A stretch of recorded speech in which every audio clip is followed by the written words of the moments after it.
Vote చోరీపై యుద్ధం చేపడతాం అంటున్నారు deputy CM Bhatti Vikramarka. Vote చోరీ అనేది పౌరుల హక్కును కాలరాయడమే అంటున్నారు ఆయన. బతికున్న వారిని మరణించినట్టు చూపించడం దారుణమని, రాహుల్ పోరాటానికి ప్రతి ఒక్కరూ మద్దతిస్తున్నారని అన్నారు భట్టి.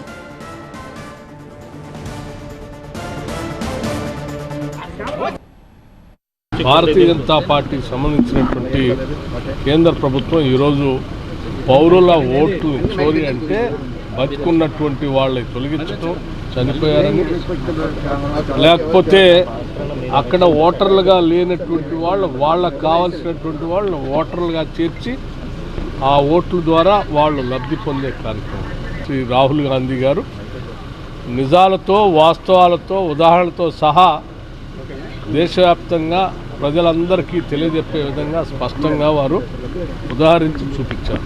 ఓటు చోరీ ద్వారా ప్రజాస్వామ్యాన్ని కూనీ చేస్తూ ఉన్నారు. తద్వారా భారత ప్రజాస్వామ్యం పైనే దాడి జరుగుతూ ఉంది. తద్వారా భారత రాజ్యాంగాన్ని కూడా తూట్లు పడవాలన్నటువంటి ఒక కుట్ర దీంట్లో దాగి ఉన్నది. పౌరులందరికీ ఓట్లు ఉండాలని, ఆ ఓట్ల ద్వారా ప్రజాస్వామ్యాన్ని నిలబెట్టాలని కోరుకునేటువంటి ప్రజాస్వామ్యవాదులందరూ కూడా ఆయనకు మద్దతు ఇస్తూ ఉన్నారు.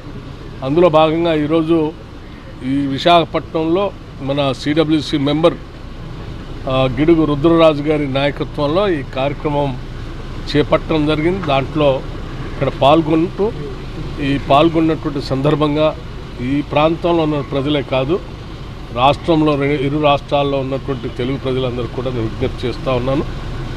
ఈ ఓటు చోరీ పైన మనం అందరం యుద్ధం చేద్దాం, మన ఓట్లు మనం కాపాడుకుందాం.